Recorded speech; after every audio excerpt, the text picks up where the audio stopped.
I'm going to talk for a moment about the concepts of values and variables and how these are represented in Perl. Values represent data, whereas variables contain values. For example, here we have a Perl statement, $number equals 42, semicolon. The $sign indicates that this is going to be a variable, and there's several different symbols that can introduce a variable, and we'll get to those later on. In this case, the $sign means that the variable is one-dimensional, which in Perl is called a scalar. And number is the name of the variable, so you have the $sign followed by the name of the variable.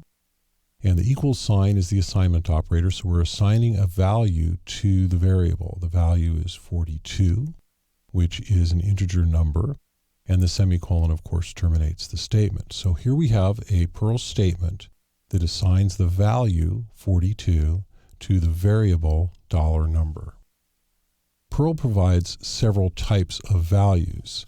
Values can be numbers, as it is in this case. They can be strings, which are a sequence of characters that may be displayed on a screen. These numbers and strings can be aggregated into different types of structures, including scalars, which is a one-dimensional value that can contain one value. Arrays, which can contain sequences of values. Hashes, which are like arrays, but they're keyed or indexed. And references, which are values that point to other values. And we'll get into all of these later on in this chapter.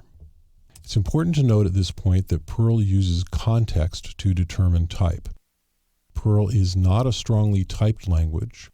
In other words, when you declare a variable, you don't declare its type. Its type is determined by the context of the value that's being assigned to it. And we will get into that in a lot more detail in this chapter as well. So the concept you want to get from this is the distinction between value and variable.